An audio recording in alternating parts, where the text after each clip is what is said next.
Today, the Committee on House Administration's Subcommittee on Elections will continue its oversight of federal election law. 32 years ago, the National Voter Registration Act, or the NVRA, was passed with the goal of increasing voter registration, removing bureaucratic barriers, and ensuring states accurately maintain their voter rolls. Today, we will discuss ways to strengthen those original goals of the NVRA. According to the Election Assistance Commission, today over 86% of the eligible voting population are active registered voters. Contrast that to 1992, right before the law's passage, when registration was at 68%. That is a great thing for our democracy.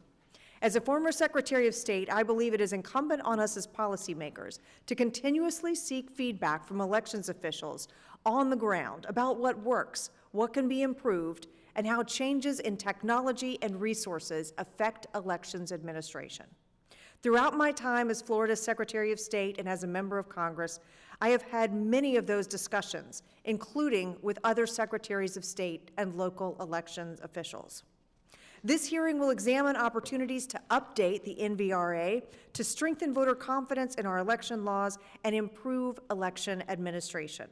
Thoughtful review and modernization of the NVRA will improve elections administration and remove barriers to efficiency. Currently, the NVRA requires that states conduct a general program that makes reasonable effort to remove the names of ineligible voters from the official list of eligible voters. This ambiguous language has left courts to issue broad rulings about what constitutes general and reasonable. This ultimately means states are not required, and sometimes not even permitted, to remove ineligible voters due to errors on their registration form, lack of U.S. citizenship, criminal conviction, mental incapacity, or other reasons consistent with their state laws for which a registration may be invalid. Election officials benefit from clear and unambiguous laws, which both help them to carry out their duties and to ensure voter lists are accurate and up to date.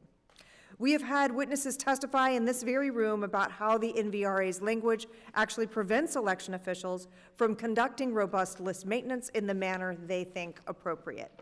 Examples include the blackout period for list maintenance and delays in removing voters who have moved to a new jurisdiction. In some cases, a voter who has moved must request removal, and an election official must wait 2 general election cycles to remove a now ineligible or relocated voter. We must also recognize that modern technology has made certain provisions of the NVRA obsolete. While 30 years have passed since the NVRA's enactment, many of the functions that still need to be performed can now be done more efficiently. As another example, the NVRA's language requires states to make voter rolls available for inspection by photocopying. As a result, a court of appeals has found that the state of Alabama can charge enormous amounts for printing copies of its voter rolls, as opposed to producing and delivering digital copies for a fraction of that cost.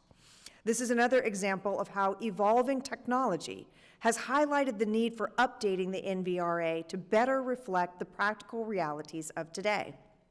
Before concluding, I'd also like to touch on the importance of reviewing and clarifying the NVRA when it comes to confirming a registrant's citizenship. The NVRA does not currently require an applicant to prove their citizenship beyond an attestation clause and a signature. One recent example of this, which generated significant media headlines, is the recent arrest of Ian Roberts, an illegal immigrant who successfully registered to vote in Maryland twice. Last week, Chairman Stile and I sent a letter to the Maryland State Board of Elections seeking a detailed assessment of how a non-U.S. citizen was able to register to vote. And that letter was sent in furtherance of protecting the integrity of the franchise. The committee will continue to review this case or any case happening across the country. Let me end with something I think we can all agree on.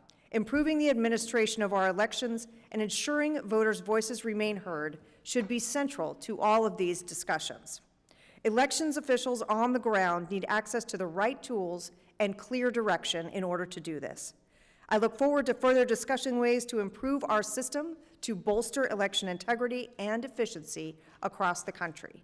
I thank our witnesses for being here today, and I look forward to our conversation.